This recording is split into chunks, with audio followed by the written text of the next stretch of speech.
ayan guys yung ating napanood. Isang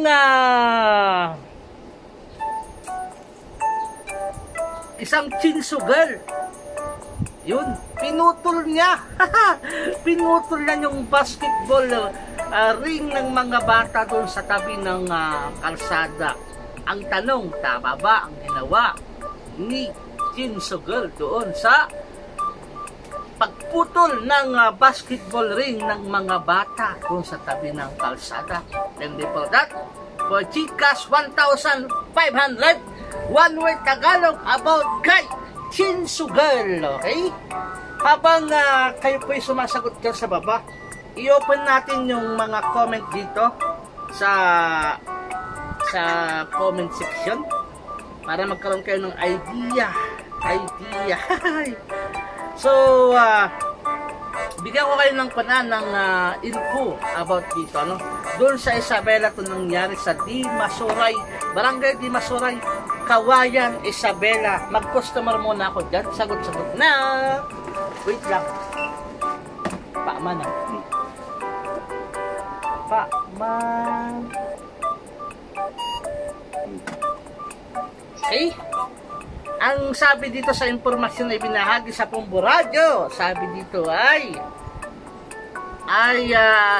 ipinatayo ng kanyang mga kapatid ang basketball ring, subalit madalasaan niya may dumadaan na sasakyan sa lugar, kaya nangamba silang magdulot ito ng aksidente. Ayan. Lalo at karamihan sa mga naglalaro ay mga bata. Okay?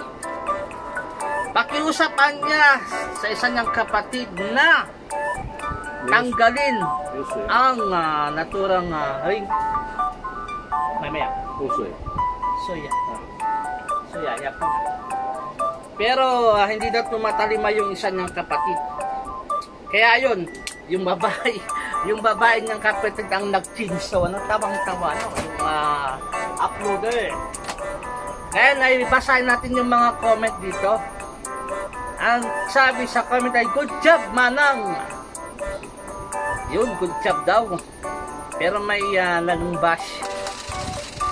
Okay lang. Ang sabi dito sa isang pan ay,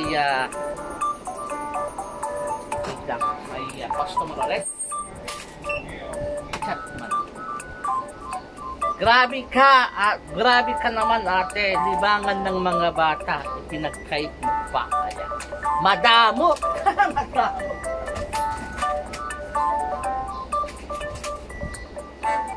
Kasi ang unang part ng video ay makikita doon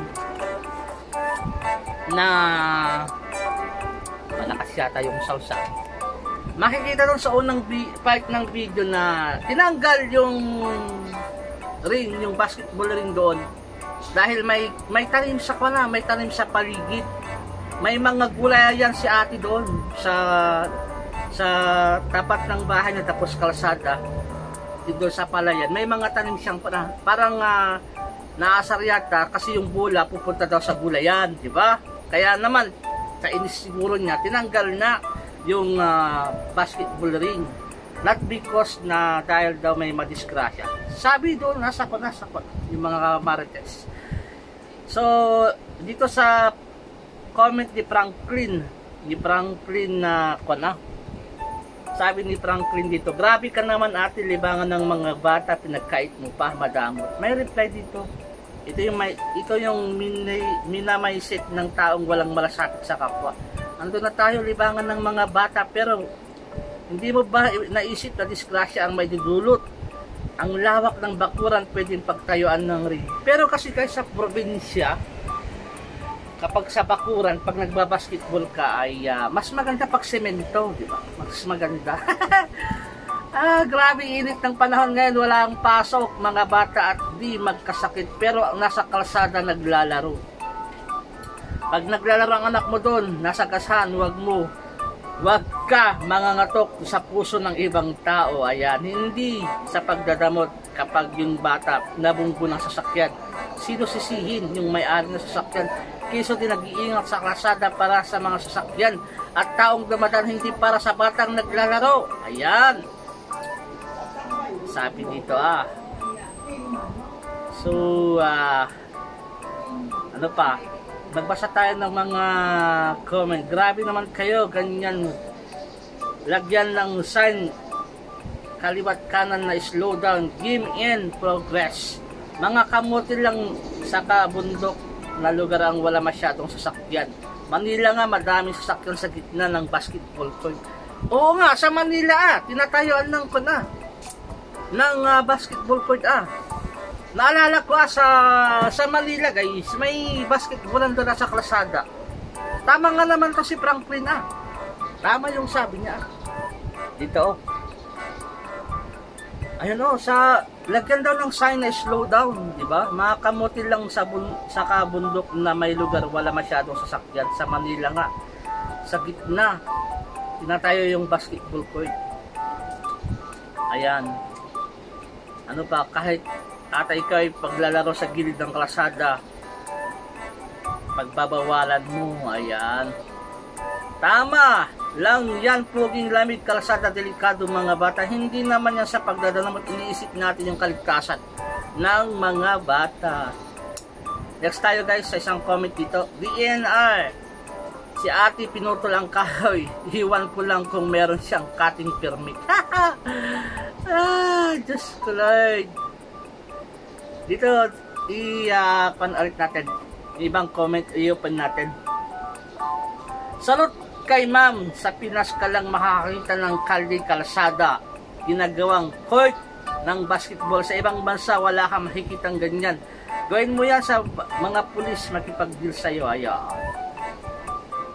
feeling may alam ka, wala ka man palang alam. Kaya nga may basketball dyan sa lugar na pwede sila makapaglaro, makapaglibang, tapos puputulin lang ng ganyan. Hindi dapat pinaliwan ng netizen ang tinutuo T2O ng caption. Kasi sigurado sino man ang tulong-tulong may patayo. Ayan. Ang hirap din kasi magpatayo ng ganan yung kahoy na pinutulan. Ayan. Ping-ping, sa Pinas ka rin makakakita lang isang malaking barangay, walang sari court, iwas daw bisyo kabataan. Ayan.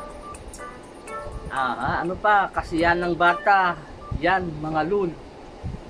Di ba? Ano pa ang mga comment dito? Yung nagreklamo na nagrabyado ay pinagtulungan pa awayin na mga pasimuna sa basketballan na ginawa nilang sugalan, pustahan. Ganyan lang tayo mga Pinoy. Ibahin mo sa ibang bansa, but pwede mo rin ikumpara sa sarili mong country. Alright, wala. Kalsada sa ibang bansa, baka mo walang ganyan. Hindi pa ako nakapunta sa ibang bansa, pero ilang beses na ako nakakita ng social media. Napakaraming basketball sa gilid ng kalsada, kaya tumahimik ka na lang. Okay? Ayan mga comment. Ano pa? May punto din naman si ate. Hindi naman lahat ng nagpapasaya sa bata ay ligtas para sa kanila. Pwede naman sila maghanap ng safe na lugar kaysa sa kalsada. O safety lang makagawa ng ng maraming ring at pwede rin ilipat. Ang problema kasi pinutol, dapat na lang ay linipat sa ibang lugar. Mas mahalagahan ang buhay kaysa hindi na nga sila.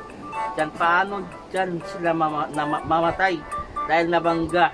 Mas lalong masasayang ang panahon at oras. Sa bagay, mas okay. Maunawaan ng mga bata yan, lalo pati magulang nila, nag-aalala sa katigasan ng ulo nila. Baka mag-thank you pa sila sa ma-realize nila. Ayan. Sa safety nila, hindi killjoy tawag dyan, kundi realidad. Na walang sinisino ang disgrasya sa kalsada. May punto. Punto por punto tayo.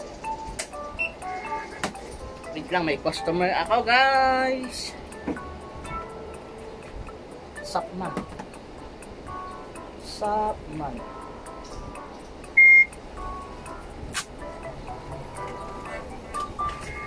Next, kung malayo man sa bata ang safe, ipipilit mo rin ba? Wala akong nabalitan na sagasaan dahil sa naglalaro ng basketball sa kalsada. Sa probinsya guys, wala. Sa amin, ganyan din Kasi alam mo naman, pag nakakita ng ring, malayo pa lang, itititigil ka. Kaya, meron na po sa amin, matigas din ang ulo ng mga bata. Meron daw. Kasi masyado halata. Ayan, di naman ipiniprosin natin na tanggalin yan. Safe talaga yan. Ayos ba yan? Huwag tayo mag-assume as if alam mong buong kwento. Sa itsura natin mukhang may nangyari between them and kids prior to that without a video. Dito sa amin meron po sa Tarlac na sagasaan dahil sa ginawang basketball court. Ang barangayrero doesn't mean na wala sa harap mo, means nag-i-exit. Ayan, pwede rin. Hindi kailangan putulin ilipat, maaari sayang ang kahoy. Gusto mo mag-viral. Girl, ayan. Wala tayo sa sitwasyon. Ayan. Bakit umabot sa dapat putulin? Pero ang intention naman po ay di masama. Malinaw. Yes, malinaw. Good job. Bawal talaga maglaro sa gilid ng kalsada. Tama lang yan. Ginawa, tanggalin natin. Ay salute. Ayan. Ay salute daw para sa kaligtasan ng mga bata din yun. Mahirap pala pag nagpangasawa mo. Pag may galit sa'yo, tinso, habang tulog ka sa tinsuhay. Kung may tinso naman ay tinso woman. For the sake of children safety, guys, for nothing being kitschy. Ayan. Mas maganda ipakita sa mga bata sirain ang kasiyahan nila. Mas okay pa nga naman kaysa sa barangay. Hayaan ang barangay na magsuway sa pag-alis ng ring. Okay, ano pa mga comment dito? Tama lang yan, maraming mapapahamak. Ayan. Tama lang yan, delikado. Ayan, binigyan niyan ng pansin yung saya ng mga bata kasi ayaw niyang mapahamak ang mga motorista, lalo na ang mga bata. Hindi yung saya ang point doon, sabi niya. Ang pagputol kundi kaligtasan lang maging sasakyan, dumaraan doon. Kaya tama lang na pinutol. Advisable na maglagay ng basketball ring sa gilid. Hindi advisable, ayan, na maglagay ng basketball ring sa gilid ng kalsada. Ayan, sapagkat nagdudulot ito ng panganib. Tama, ayan, nagdudulot ng panganib. Okay, ano pa ang mga comment dito? Ayan, nag-aaway sila guys, di mo na gets. Ayan, nag-aaway na sila. Sakpan, may permit ba siya pumutol ng kahoy? May permit ba daw ba? Buhay na po ang kahoy, bawal na tuyo. Ayan. Pag buhay na kahoy, oo, kailangan mo ng permit. Pero pag tuyo na, okay lang. Okay? The best solution, pasalamat sila sa inyo. Hindi naghirap ang barangay. Good job, manang. Kaya nga, yung barangay hindi nila kinayang tanggalin, mas okay para walang mapahamak. Pwede naman mag-basketball ring, malayo dapat sa kalsada. Tama ka dyan natin, may malasakit, dinaig mo pa ang barangay council, hindi sila nakita ang danger. Pwede naman ipatayo ang bakante sa lupa. Kawawan naman yung mga batang nangangarap maging basketballista. Kaya lang mali tinayuan ng delikado sa gilid ng kalsada. So guys, sana may nanalo sa inyo dyan. Okay, basa-basa pa tayo ng konti. Ayan, sa tingin okay lang ginawa kay masagasahan. Okay. Ano pa? Mga comment dito. Puro noon 90s pwede pa yan sa kalsada, pero ngayon panahon delikado na sa dami na sasakyan, kaskasero dahil konti ang dinaraanan. Okay, parang daan atas, so bawal maglagay ng court. Badas si ma'am, tapang niya ate gumamit ng tinso bukod sa mabigat. Kabisado niya, delikado gamitin. O nga, parang ngayon lang din ako nakakita ng babae na tinso sa Pilipinas. Tinanggalan mo ng pangarap ang nanay ng mga ibang bata, possible na araw wahakot ng medalya sa ating bansa. Kausap niyo parang maayos. Istorbo sila sa pag-adjust. Hindi ko maintindihan to Tama yan, ginawa ni madam. Maninigarilyo na lang kayo, manghinom, wala na kayo paglaruan, ng mga bata. Yan para malayo sa masasamang gawain. Ate, yung anak lang naman ata ang kinagagalitan niya. Ang dami pong dinamay, sana inisip mo rin yung may tutulong ng laro na yan. Dapat patayan ng basketball court ang lugar na yan. Yan lang ang libangan ng mga bata. Dapat bigyan pansin ng mga may kapangyarihan. Tuwang-tuwa yung nanonood. Kabaliktaran naman ramdam ng mga bata. Okay? So, kasi may mga natin. Dito nga tayo sa iba. I-back nga natin. I-back natin. Ayan o, sabi dito, ayan sa comment niya, yung mga nagbabash sa amin, tignan nyo pwesto ng basketball court. Napakadelikado. Oo nga naman, yun na yung kalsada, yan. Sa harap ng kalsada, yung kwan ng basketball court, yun mga tanim niya, may, ayan yung mga tanim. Kaya nagagalit si ate. Yung unang video niya kasi, sinasabi niya, parang galit siya kasi nga yung bola pumupunta sa tanim. I-open nga natin tong comment dito. Nakatawa lang ako, baliktad talaga ang mundo. Yung iniisip mo lang ay kapakanan na kaligtasan ng paligid. Mali na yun, pero yung ingay na dulot ng perwisyo ng alagang mga halaman at gulay, yun mga pagkakataon na may magpapahinga tapos maabala yung iba, tamang nasa kalsada. Pero kung nakakapagdulot ng abala, di rin maganda, nawalan ng kasiyahan ng mga bata. Paano naman ang kagustuhan magpahinga ng mga malapit dyan sa lugar? Nag-request ang barangay na mas safe na lugar, hindi nakakaabala sila. Bilang ganti habang nagtatype ako, pinababayaan ko na lang magpaulit-ulit ang video para maraming views at personal opinion ko to, walang pwedeng kumontra. Ayan.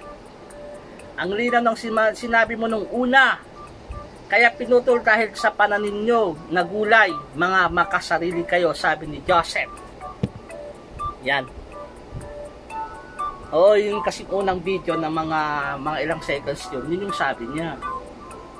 Ayaw mo lang masira ang garden mo, kaya pinagtanggal mo, may punto ka naman, ba't mo pinatanggal? Kaso kawawa yung mga bata kasi nga, kasiyahan nila yan.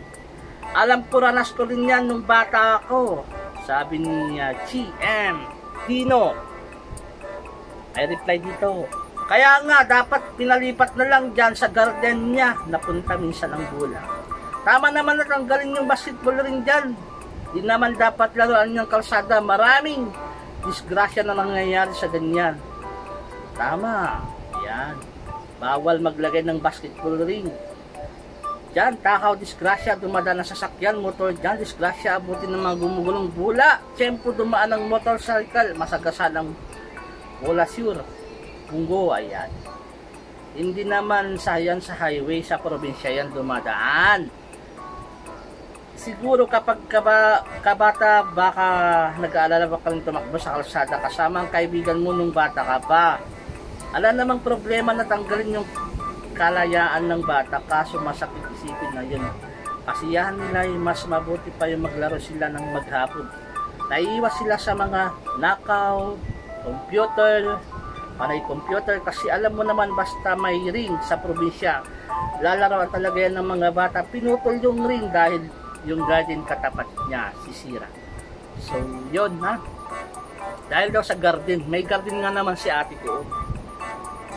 Kahit di highway yan, bawal yan lagyan ng maraming disgrasya. Ayan, normal lang yan boss dito sa aming probinsya. Kita nyo naman masyadong sasakyan dumadaan. Alright, makasarili ka lang, talaga mabubulok din yung pananim mo. Soon, minsan ka rin naging bata. Tama ang ginawa natin sa lugar. Ayan, wala akong nakitang delikado. Yes, possible nga na mapanganib ang pananim mo kasi pwede mapunta ang bola. Ang point is, bakit kailangan putulin? Naman, ilipat, you can blame others. Pagsabihan kayong makasarili, kanya-kanya tayo ng pananaw. Kasi nag-video pa kayo. Ano yan, for the content? Dahil nag-video kayo, normal, mabas kayo. Makakuha kayo ng iba't ibang reaksyon. Ayan, dapat inilipat na lang.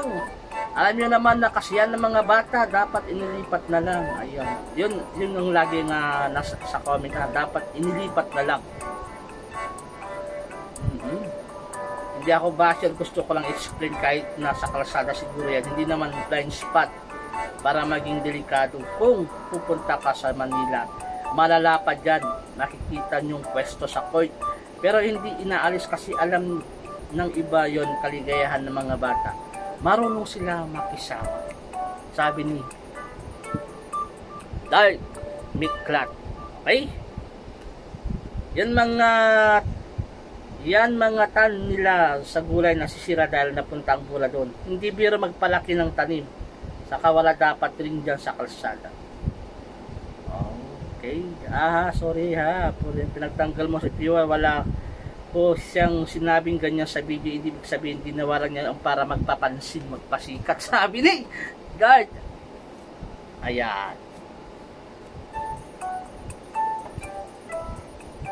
Hindi ang totoong rason pala dito, yung gulay mo talaga, hindi sa bata. Ang concern mo, mema lang pala yung post mo. Baka madisgrasya kasi kung totoosin, wala namang masyadong dumaraan. Ayan, true, tamang pasikat lang si ate, tapos tamang promote sa kapatid niyang Kinsugel. Dapat biglang vlogger. Ayan. Bukod sa hindi blind spot yung daan, I think government priority din siya sa kalsada yan. Kaya wala silang karapatan magpalayas ng maglalaro dyan. Wala namang sasakyan na dumaraan, sabihin mo na sa garden nyo pumupunta ang bula kaya pinatanggal, sabi. O nga, yun kasi yung una niyang video yan kaya nababash. Kaya madaming nagbabash kasi yun yung sinabi niya sa unang video. Ipakita natin yung yung una niyang video para maalam nyo guys. I-translate natin Ilocano yun ang sa pagkakasabi niya. Mahirap pagkakabaan ng kalaban kasi marami siyang masasakyan. Ayan. Okay, paano naging delikado? Tignan mo nga mga motor nasa gitna pa.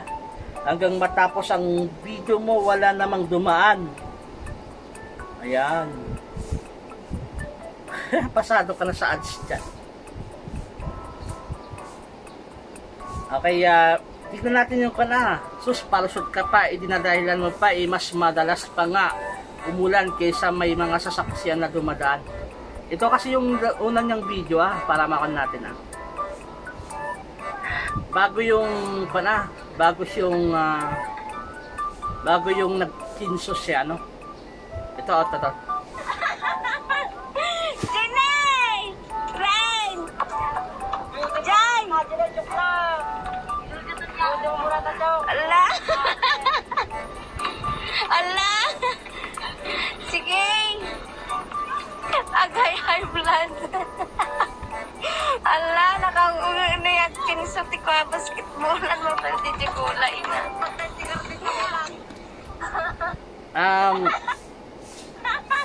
Narinig nyo, sabi niya yung bula kasi pupunta sa gulay niya, mapaniti gulay na ako nana. Yung sa part 1 niya na part 1 niya, part 1.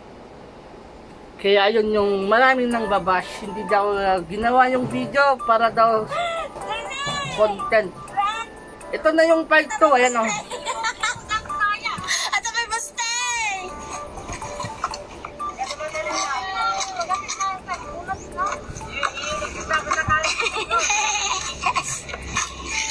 Sayang.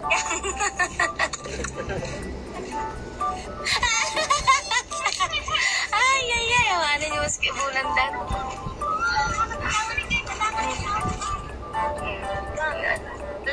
Hindi nakita yung Allah!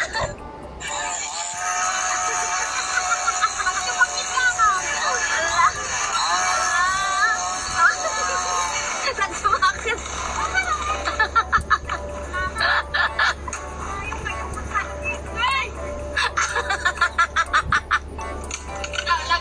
Leeng, doon na, natumban.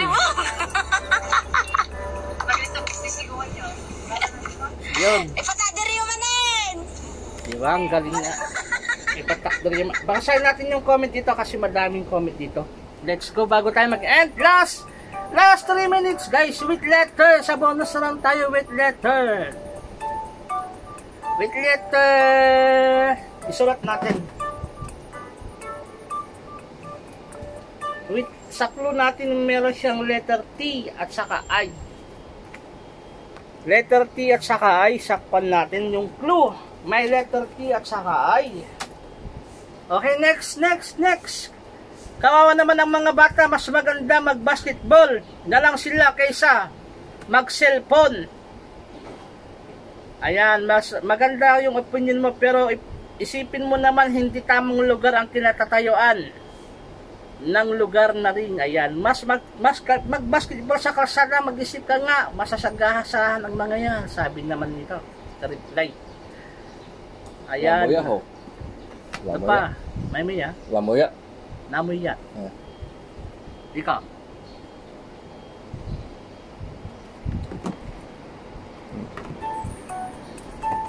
Yet go. Wait lang, may customer tayo. Tingnan. Okay.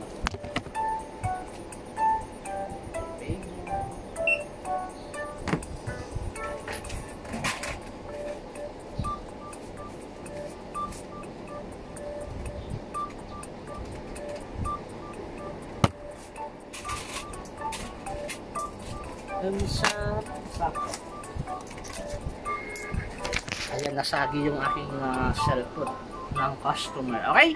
O kinalakit din, makaulaw kamat, mag-video, kaya nga maggalaw yung kamay niya.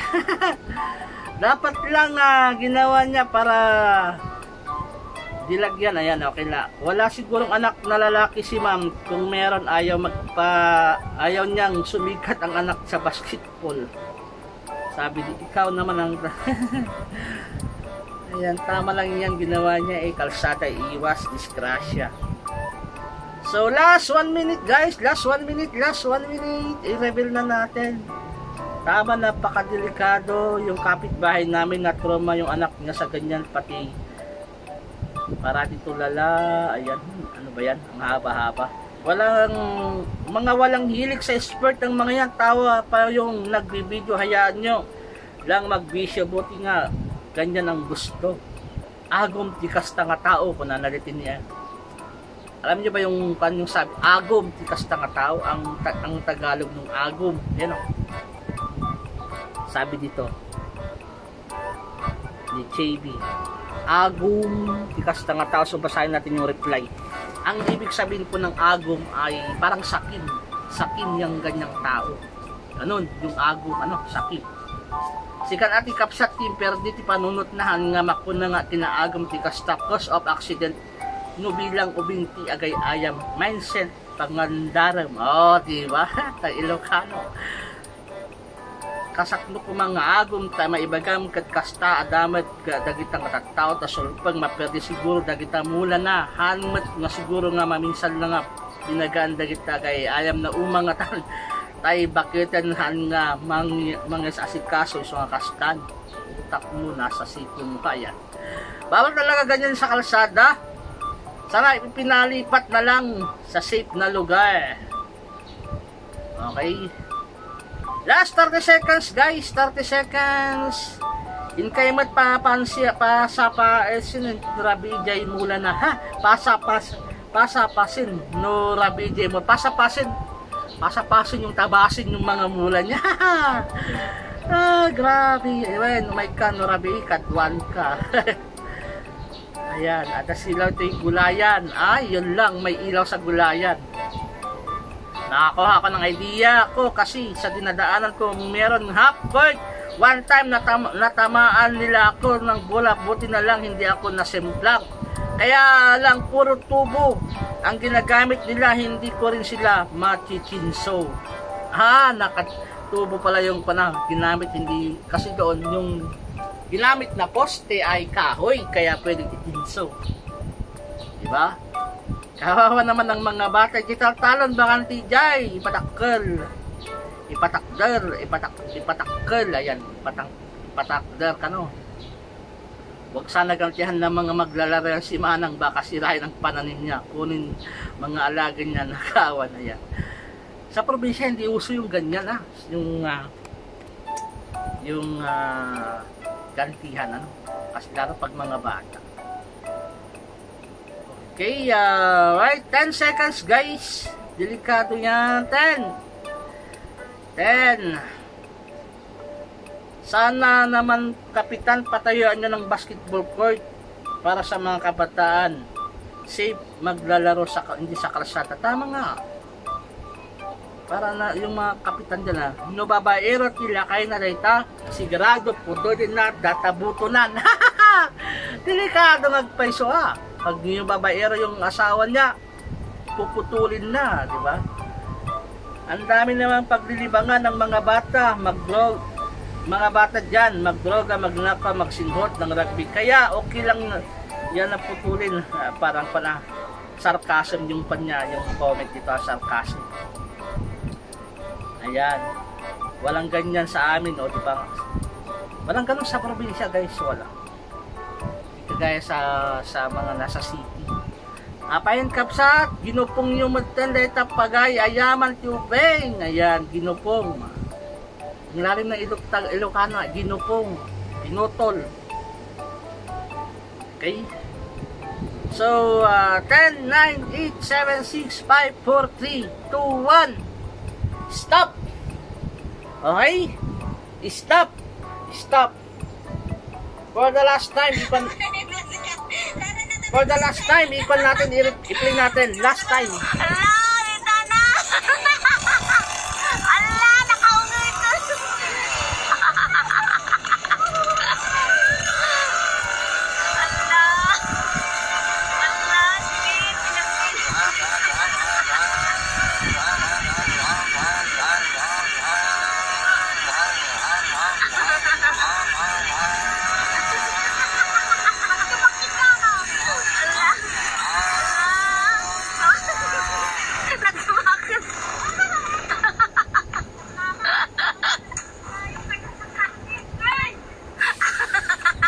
Doon na, natumban. Yay, napigsa. Yan o.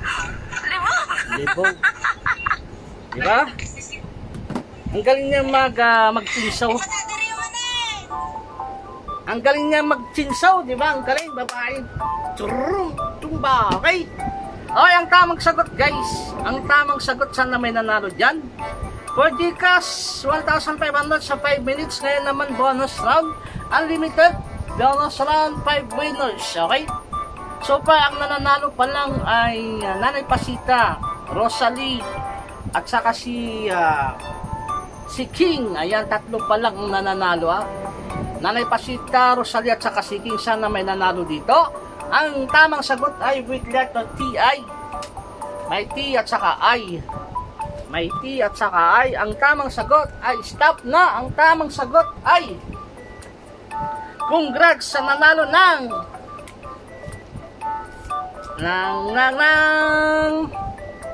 mantakin. Ayan, mantakin. Ayan, mantakin nyo, guys. Kababahain tao, pwede siyang magchinso. Ang galing, di ba? Mantakin. Kaya ilang beses kong ulit-ulit na pinay itong video kasi nga for the first time, ngayon lang ako nakakita ng babaeng nagchinso. Kaya mantakin. Yung ginawa niya at ay nag-viral na siya, and then may mga nag-comment na mga bashers din at saka hindi sumang-ayon kasi nasa unang video talaga ang reason kung bakit na parang pinutol yung ring dahil sa pananim. So mantakin nyo yun yung unang video na lumabas, yung pwede naman siyang kausapin na yung barangay, sana ginawa sana, oy, ilipat nyo nga itong hindi na sana pinutol, kaya doon siya nababas siya, work it naman na na-reason niya yung pananim niya na pumupunta yung bula doon, kahit sino naman kasi may pananim ka nga doon, tapos pupunta yung bula mo doon, ay yung bula doon sa pananim mo nasisira, may rights po siya na magreklamo, pero ang talagang ay pinutol. Pero at least nag-viral, meron tayong content, diba? Yun, kung bakit naputol. So mantakin guys, mantakin hindi kinaya ng barangay official. Si ate kinaya niya. Pinutol na yun. Basketball ring doon sa tabi ng kalsada. Okay, mantakin guys. Sana may nanalo sa mantakin dyan sa baba. Mantakin nyo guys ay ang tatalino niya dyan sa sa baba. Maraming salamat. Mantakin, okay? Mantakin. Maraming salamat. Bye-bye. Gutom na ako. Bye-bye.